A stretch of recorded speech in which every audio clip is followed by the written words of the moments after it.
Welcome to episode 98 of my Dissected Member, my Scattered Thoughts. I want to say something about Augustine here. It turns out that while I'm making these recordings for my Dissected Member, we're also doing recordings of the Ignatius Press off-the-shelf book club, which you might want to find somewhere if you can find it. But we just were reading Augustine's Confessions and commenting on them. And in book, I think it's book was that? That was book 7. Augustine says this. By the way, he's on his path to conversion, and he was a Manichaean to start with, believing everything was made of material. He went to the Neoplatonists. He began to appreciate scriptures more. Where prior to that, he thought them absurd with all these simplistic descriptions of things.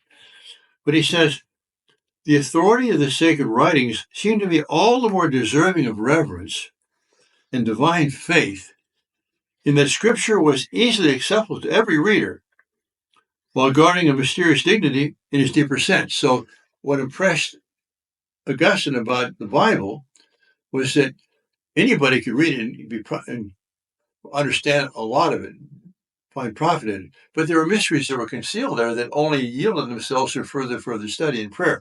So I want to give an example of that because as a Jesuit, as a priest, as a Christian, as a Catholic, scriptures are part of my life.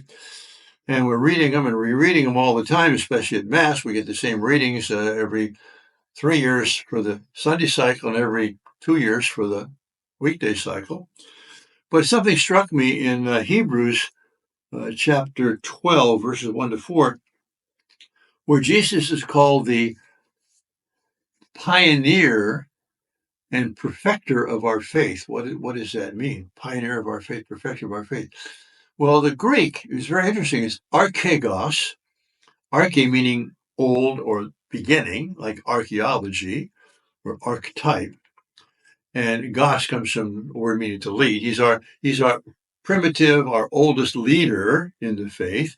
And he's our teleotes. That comes from telos, which means end or goal.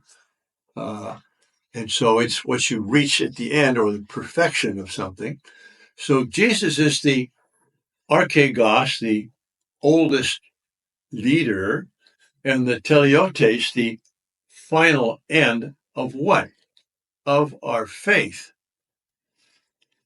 And there's something very profound in that because over the centuries, faith was more and more seen to be the assent to certain truths. And of course, since Jesus knew all those things, he didn't have to have faith in them. But there's a more fundamental idea of faith, especially with the Old Testament, which means surrender, giving oneself to, obedience, and so on. And so in that Old Testament sense of faith, Jesus Christ has faith.